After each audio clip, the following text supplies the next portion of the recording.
What's up, party people, and welcome to Stoniecast number 148 and season 5, episode 10 of Thoughts and Hunches, Making Money in Bunches and Sucker Punches.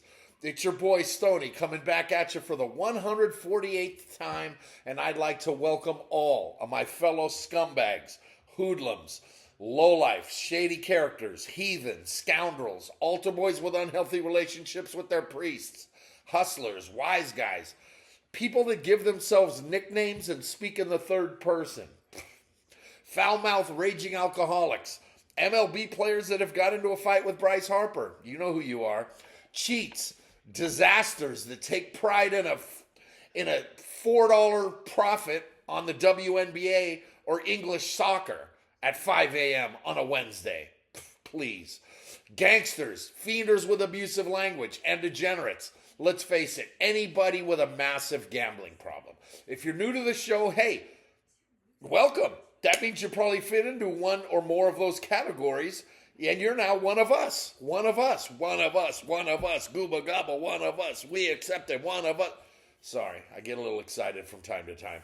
Hey, make sure to hit the subscribe button right down here in the lower right-hand corner. Ring that bell so that way you can get notified every time I put out a new video. To spread the word's also very easy. Just tell other degenerates and scumbags you know, Josh G, to go to YouTube and enter Thoughts and Hunches right in the search bar. That'll take you to my page and you'll get dialed into everything that I give you.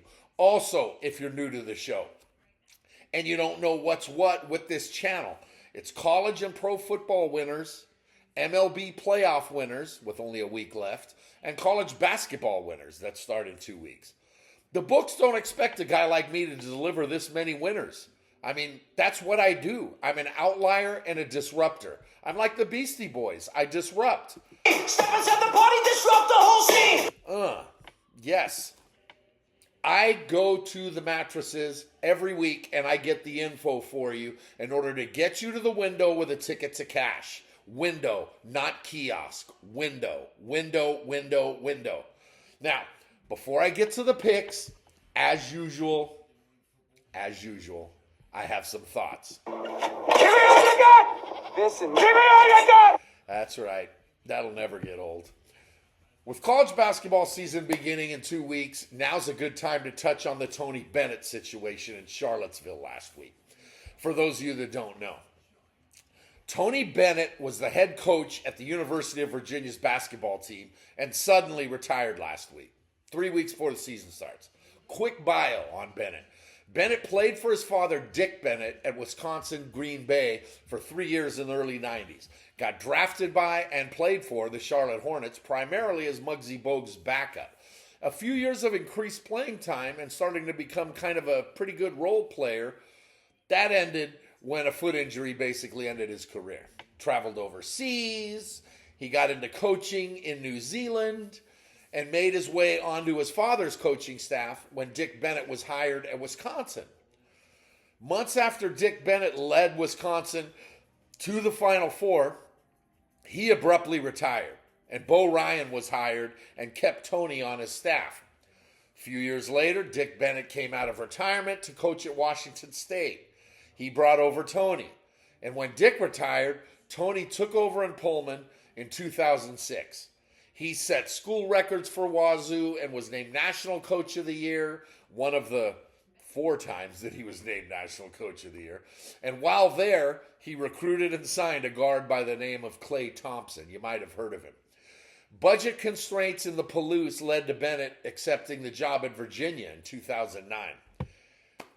He took over a shit program, and he subsequently turned the Cavaliers into a national power for years.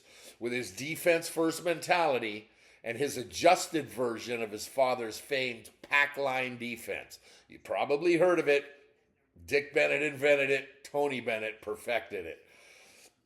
Bennett led UVA deep into March every year, culminating with the 2019 national championship. still a national power to this day. He stepped aside last week, just 3 weeks before the season opener, citing the current state of the game with NIL deals and the transfer portal as the new era of college basketball that he doesn't want to be a part of. Join the club. Join the club. He follows recent retired Hall of Famers like Roy Williams, Jim Boeheim, and Mike Krzyzewski, all of whom, ironically, were coaching against Bennett in the ACC for years. They all retired for the same reasons. They won't tell you that it was for the same reasons. They'll say that, it's just they were old. Please. Right? Now, I told you that all this was going to happen when the NCAA began to pay players a couple years ago. And the old guard of coaches who prefer to coach would walk. That's just in college basketball that I've been talking about. Also, last year we saw college football coaching legend Nick Saban retire, and formerly UCLA head coach Chip Kelly. He left, and Kelly took the offensive coordinator job at Ohio State because he wanted to keep coaching and wanted to deal with players instead of dealing with their agents. That's the state of the game today, where you can't talk to recruits anymore. It's all about their agents and what you're willing to give them. It's sad, but it will only continue in the next few years as the NIL deals and the transfer portal continue to ruin college athletics, just like I said it would. Not to be a guy that said I told you so, but with that said, next week's Stoniecast number 149, I'll begin with college basketball plays next week, which has always been my bread and butter. Every single day in the comments section through the rest of the season, I'll be having picks. But every Wednesday, I'll give you some picks for either Wednesday night and or Thursday games. So that'll be next week. With the World Series beginning on Friday, and I'll have my thoughts on the series as well as Game 1 in a few minutes. Rest in peace to Dodger legend Fernando Valenzuela, who passed away last night. Fernando Mania took the MLB and the world by storm when at age 20 in 1981, he won the National League Rookie of the Year, won the World Series, and snagged the World Series MVP. He wound up pitching for 17 seasons and 6 different teams by being one of the first pitchers to use the screwball as his go-to pitch.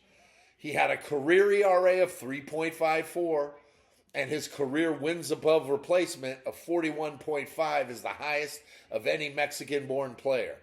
He was also a phenomenal hitting pitcher who hit 10 career home runs and was often used as a pinch hitter when he wasn't pitching. In 2003, he returned to the Dodgers as their Spanish broadcaster and remained there right up until his death last night. His death now adds another layer of pressure to the Dodgers and another storyline going into this World Series, right? And this storyline is going to be shoved down our throats before and during Game 1 at the Dodger Stadium on Friday night. Finally, since everyone else is talking about LeBron James and his son playing in the same game, all I'm going to say is that I'm glad it happened and now that it's over. Can we drop it? James Jr. is terrible and has as much business in the NBA as I do. None. He has no business there. I don't watch the NBA and I don't follow the NBA. But when it's force-fed to me, I can't avoid it, right? And I don't watch it, but I watched him average 4 points a game at USC as the 8th man off the bench. Now he's in the NBA. And he's the top story today. Top story in the NFL aside from DeAndre Hopkins being traded. Unbelievable. Now that it's happened, ESPN can continue to knob LeBron James and Aaron Rodgers, but forget about both of them a-holes. I don't even want to talk about them. Send his son to the G League and move on with your season, all right? Now, let's move on to Stoney's NCAA Top 12 rankings. I'll continue doing this every week, right up until the final 12 are selected. These are based on current AP rankings and what I've seen on the field. So some teams may have higher rankings than others based on who they've beaten. But my number one caveat is that undefeated teams are always ranked, no matter who they've played, higher than 1 or 2 lost teams. I started that last week, and now we're going to continue with that. Start at the top with Oregon. They, number one, well-deserved. I don't think there's much argument there. Texas lost to Georgia, knocking them off the top spot. So Oregon is number one and deserves it. Number two is Penn State. They just keep on winning. And they got a tough one in Madtown this Saturday. Number three, surprise, is Ohio State. Excuse me. I read that wrong. Now, Ohio State's got a loss. Number three is Iowa State. Their schedule has been soft, but 7-0 is 7-0. Number four is BYU, who's also 7-0 and has a big test this weekend on the road. Number five, begrudgingly, is Miami with a bad defense, but an offense that can score on anyone. Excuse me. Indiana's a surprise sixth, and they keep defying the odds. Number seven is Pittsburgh, whose schedule is somehow softer than Miami's. Didn't think that was possible. Number eight is Army, because 7-0 is exactly that. Number nine is Navy, also undefeated. But they have Notre Dame this weekend. That's it for the unbeatens. Number 10 is Georgia, who I believe is the best one-team loss in the country. Ohio State is 11th, who I would love to see play Georgia in the playoffs at some point. Hang on, I got to turn this volume down because morons who bet on soccer are blowing me up. You know, when I don't even respond or look at their texts, but they're just blowing me up. What did I say? Was that Ohio State was 11th? Yes. I'd love to see Ohio State play Georgia. I mean, the Buckeyes are loaded. Make no mistake about that, right? Finally, number 12 is Texas, right, who has to rethink their strategy and rely on their assistant coaching, because I don't believe Steve Sarkisian is equipped to handle the top of the rankings. He's a good coach in the top 20, maybe even in the top 10, but not in the top 5. Bar's open, Sark. Sorry. Was that kind of rough? Okay, argue all you want, but I don't give a shit. I know college football, and that's what I've seen so far. Look out for my new list next week. So we got a few more big games coming up this weekend, and there will be more losses of the unbeatens. As for the week that was, it wasn't pleasant. I dug myself an early 2-3 hole in college football and just never regained my footing on Saturday. NFL was the same way, though I ended up respectable. My football picks for the week landed at 48%, which I will certainly take if that's considered a losing week, which it is. Anything under 52.4 is. But it was the MLB that buried me last week. 7-11 isn't good by any means, and that cost me a winning week. Period. Nothing good. Here are the updated numbers right now. Last week, 25 wins, 29 losses, 46.3%. Unacceptable. Absolutely unacceptable. But I dare anybody, including you retired folk that live in West Sacramento, to give me 50 picks at the start of the week in advance before the games start. Then let's see who finishes higher.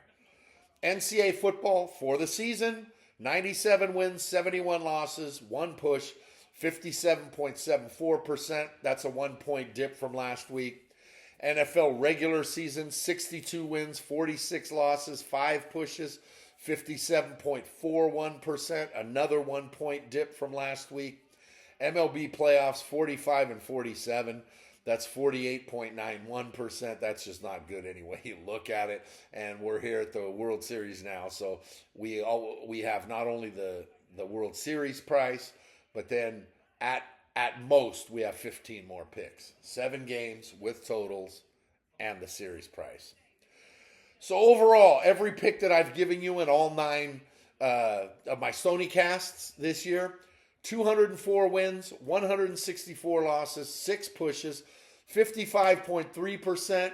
That's a 2.5-point dip. I'm still in the black, but that's just not what I'm used to. I'm used to being up in the 57s and 58s, but like I said, still in the black. Pay him. Pay that man his money. Attaboy, Teddy.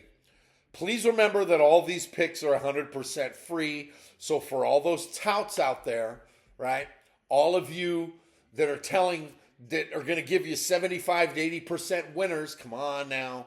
We all know you're full of shit. All right. Plus, you're charging for those picks. How can you possibly charge for those picks? Right. Oh! There's no way. All right? With me, just come to YouTube every week and I'll drop my picks on you for free. You ready? Away we go. Episode 10. I know there were games last night and there's games tonight. But just because you bet those games doesn't make you cool. Hey, I bet this game. Who cares? Right? If you bet it big and you're doing it to make money, then good. But if you're betting it just to have action on it, action depends on what you define as action. Is action a $5 bet or is action a $500 bet? It certainly ain't a $5 bet. That's for damn sure. All right? So it doesn't make you cool if you bet any of these Conference USA bullshit games. It makes you a jagoff. Know what you're betting. Don't just bet $4 on a minus 500 money line favorite and act like you've done something while blowing up my phone and showing me pictures of these ridiculous tickets that most people laugh at when they see. Well, actually, everybody laughs at when they see them. Okay, let's start it off tomorrow night, 7:30 Eastern, ESPN at the stadium formerly known as the Giant Ketchup Bottle in Steel City, USA.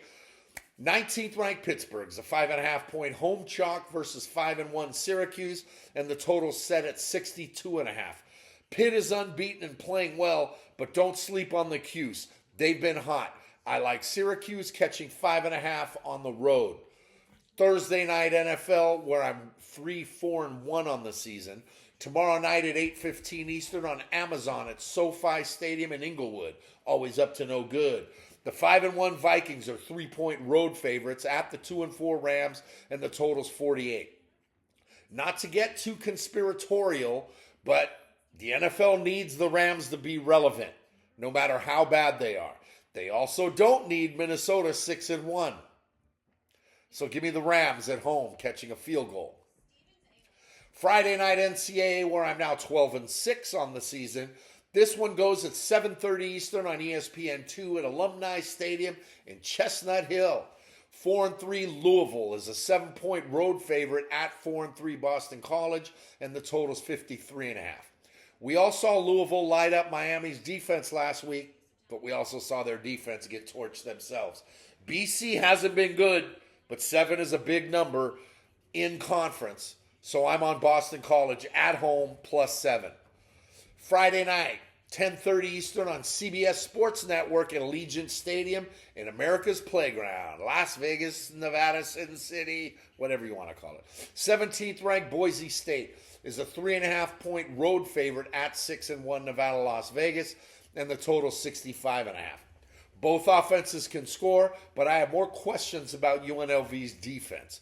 Boise minus 3.5 on the road. Friday night, 11 Eastern on Big Fox at the Coliseum in La La Land. 3-4 Southern California is a 14-point home favorite versus 4-3 Rutgers, and the total is 56.5. Yeah, it's a long trip, and Rutgers has lost 3 straight, but SC is a mess right now. USC wins, but Rutgers covers, right? And with that game being at home and the World Series being at home on the same night, kind of have a feeling not many people are going to give a shit about USC Rutgers. Also Friday night is game 1 of the World Series. Before I get to the game, the series price is Dodgers minus 130, Yankees plus 110. Yankees are plus money. I like the Yankees because I like their pitching more than I like the Dodgers, who are sure to go with at least one opener game, while the Yankees will have 4 starters.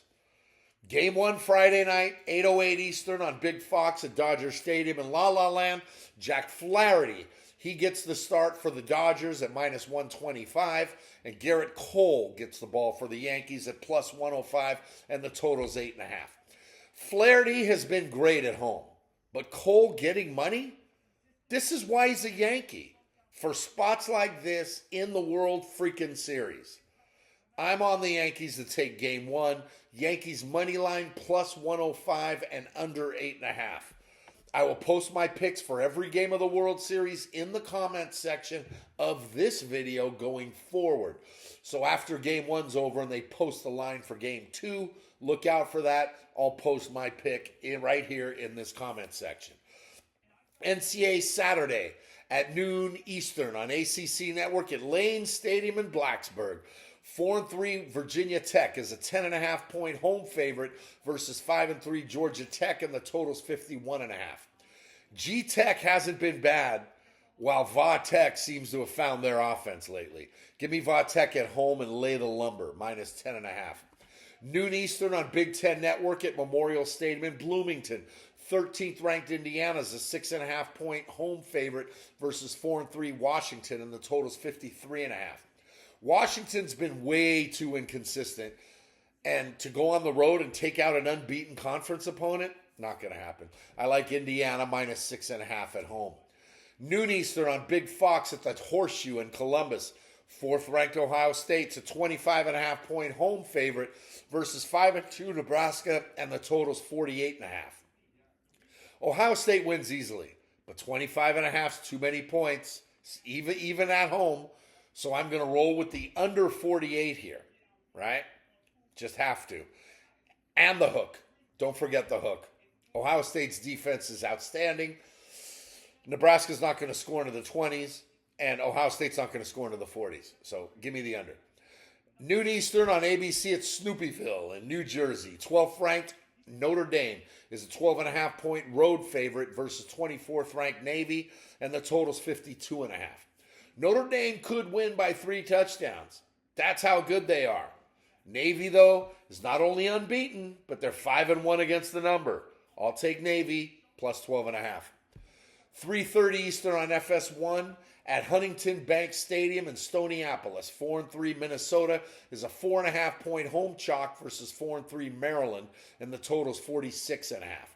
Big win for Maryland last week versus USC to come from behind and take them out. But Minnesota's won 2 straight over both the LA schools, right? Remember, I hit both of those picks. Hoo-ah! That's right, I hit them both. You're welcome. Minnesota's the play here, minus 4.5. 3:30 Eastern on CBS at Autzen Stadium in Eugene. Top-ranked Oregon's a 21.5-point home favorite over number 20 Illinois, and the total's 54.5. Big number. Oregon rested last week after their big win over Ohio State, but Illinois is the story here at 6-1 and playing well.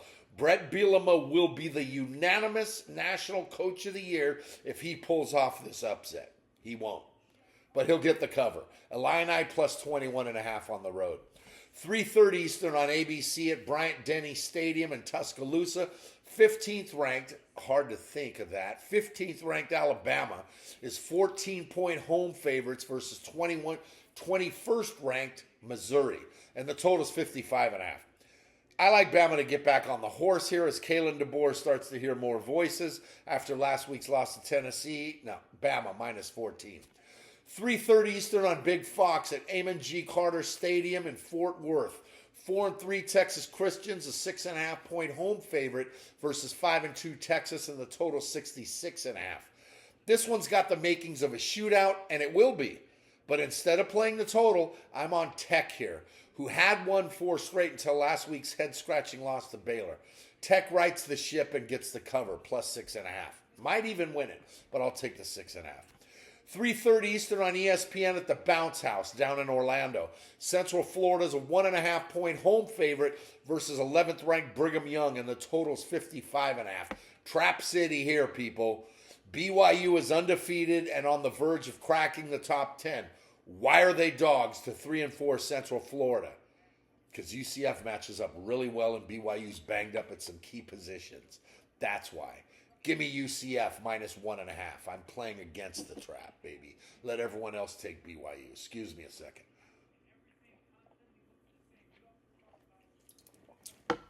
All right, 4:15 Eastern on SEC Network. First Bank Stadium right up the road here in Music City, USA. The total is 53.5. Hold on. What am I doing here? Oh, I got it. Texas Texas is 18.5-point road favorites at number 25 Vanderbilt, who's now ranked, and the total's 53.5. Texas, more importantly, Steve Sarkisian, were exposed last week, right, by Kirby Smart. I said that in my opening, right? Georgia, Kirby Smart, they coached rings around Sark. He was more happy to be on the sidelines, glad-handing Joe Rogan and Matthew McConaughey and all the celebrities. He had 3 outfit changes, right? He had one for game day, one for the walk before the game, and then one during the game. And he's over there just hey, how about coaching? Why don't you try to coach a little, Sark? Maybe your team wins that game instead of being dominated by Georgia, because they were dominated at home. Vandy's been a tough out. They're going to continue that. Give me Vanderbilt plus 18.5. 7 Eastern on ESPN at Hard Rock Stadium. Bienvenidos a Miami. The 6th-ranked Hurricanes are 21-point home favorites versus Florida State, and the total's 54.5. Oh, how the times have changed. Last year's undefeated ACC champ is a 3-touchdown dog to a team that lost 6 games last year. Yep, that's how much they've changed. I'm not a fan of the Canes, but they're the pick here because FSU is a complete train wreck. Miami, minus 21.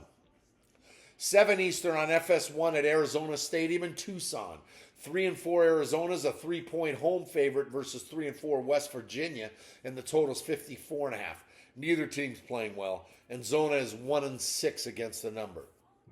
Have to. I mean, give me West Virginia catching 3 on the road with a sprinkle on the money line. 40? Sprinkle me, man. Every now and then, you just got to sprinkle me, man. 7:30 Eastern on NBC at Camp Randall Stadium in Madtown. 3rd-ranked Penn State is a 6.5-point road favorite at 5-2 Wisconsin, and the total's 47.5. I've been saying for years Penn State beats everyone except Ohio State and Michigan. That continues this week. I'll take Penn State minus 6.5 on the road. Because a lot of people, for some reason, don't want Penn State to win, so they're jumping on Wisconsin. Not going to happen. 7:30 Eastern on ABC at Kyle Field in College Station. Number 14, Texas A&M, is a 2.5-point home chalk versus 8th-ranked Louisiana State, and the total's 53.5. Remember when Louisiana State lost to USC in their opener like I said they would? One of my winners? Hoo-ah! That's right. Remember that? Good old Louisiana State. You're welcome. Well, after that game, I said they'd win their next 5. Well, they did. I just didn't expect them to win their next 6. LSU gets a week off before Alabama, but they're going to go into that bye with a loss. A&M minus 2. 7:45 Eastern on SEC Network at Kroger Field in Lexington. 3-4 Kentucky is a 2.5-point home favorite versus 2-5 Auburn, and the total's 42.5. Neither team's very good. Let's just dispense with that and get that out of the way right now, right? Though they both have their moments. Call me crazy, but I'm going 2 ways on this one. Auburn 2.5 and under 42.5 are the plays here. Yeah, take both sides of that. And while you're at it, Auburn 2.5. How about a little sprinkle? Earl? Sprinkle me, man. Sprinkle me. Yep. 8 Eastern on ACC Network at Wallace Wade Stadium in Durham. 22nd ranked Southern Methodist is an 11.5-point road favorite at 6-1 Duke, and the total's 48.5.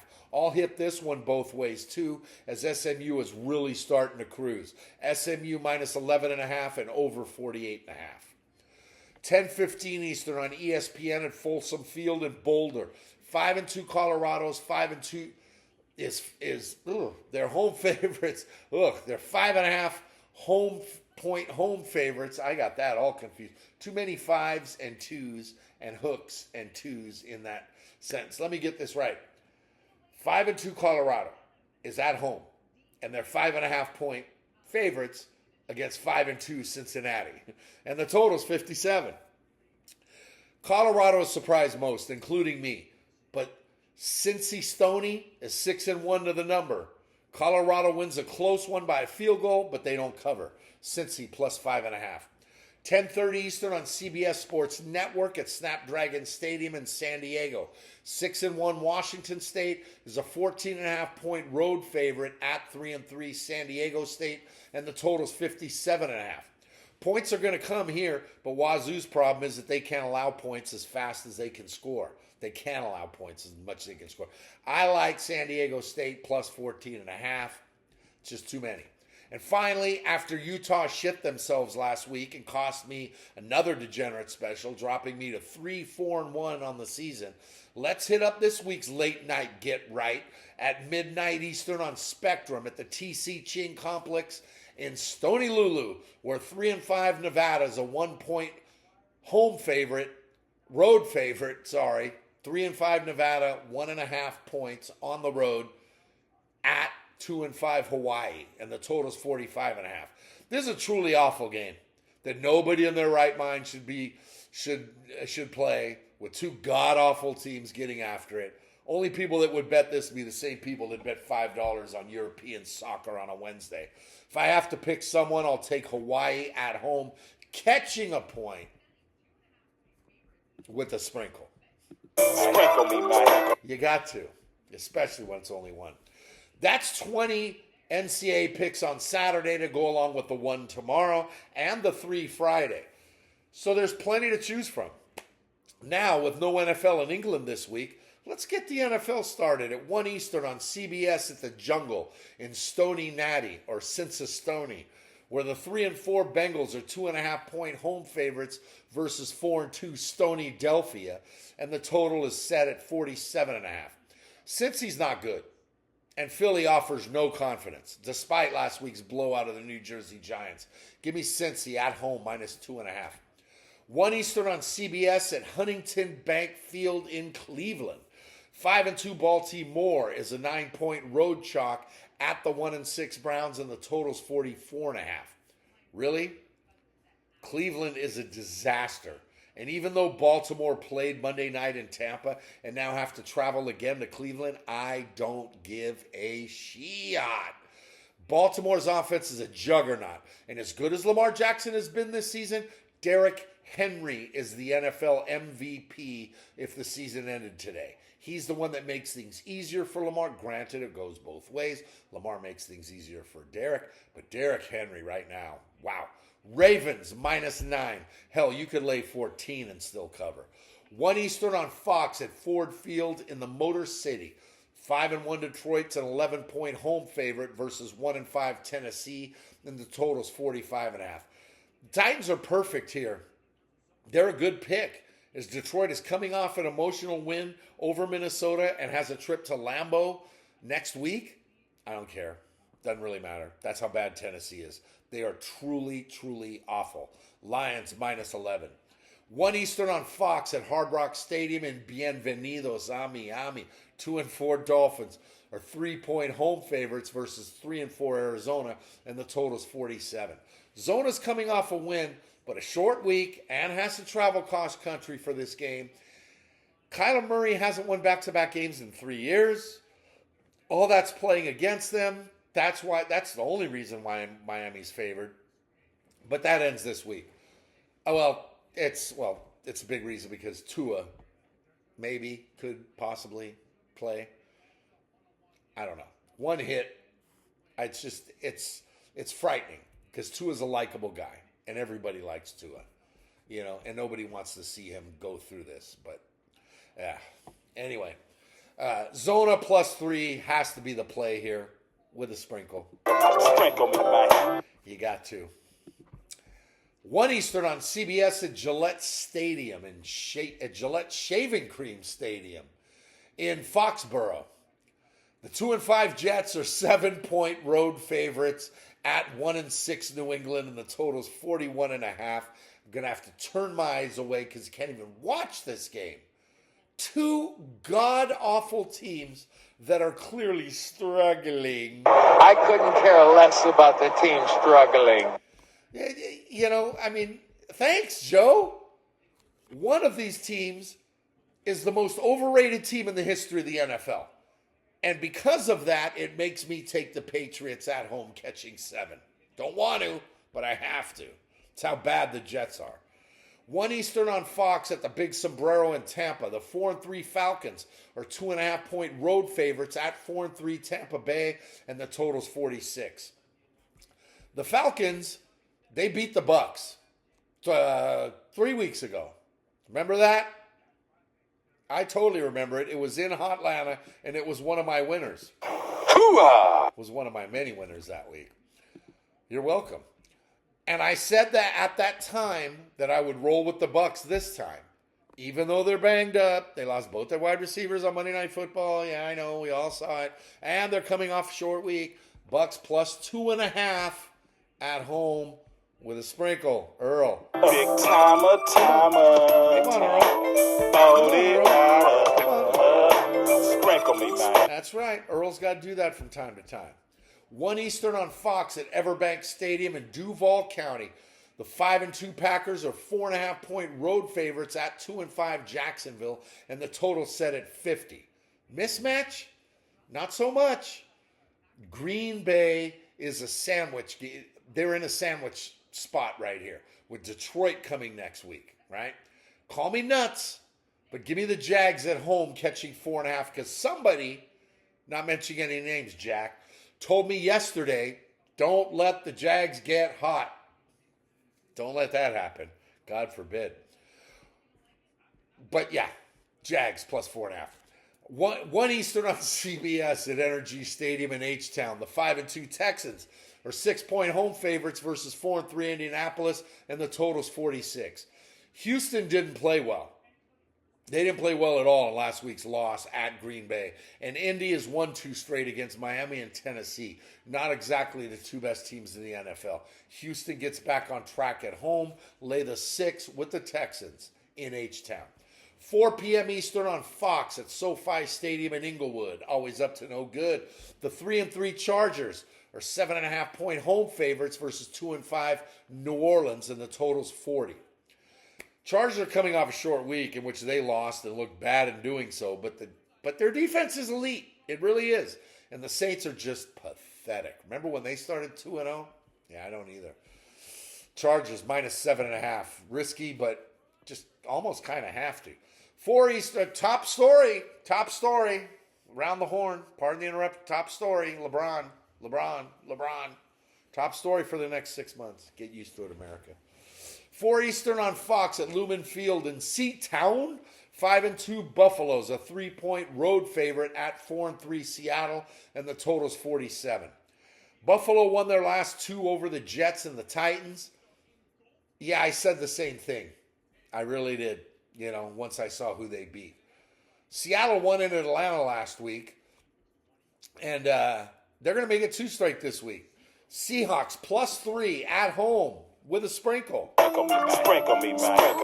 You just got to do it. 4:25 Eastern on CBS at Mile High in Denver. The 4-3 Broncos are 8.5-point home favorites versus 1-6 Carolina, and the total's 43.5. Denver's overrated and Carolina stinks. Panthers plus 8.5 because that's just way too many points. 4:25 Eastern on CBS at Allegiant Stadium in America's Playground. Sin City, Las Vegas, the Mecca. 6-0 Chiefs are 10-point road favorites at the 2-5 Raiders, and the total's 41.5. KC just keeps on winning. It ain't pretty, but they get it done. The Raiders stink. We know this. Chiefs win. Raiders cover the 10 by simply hanging around.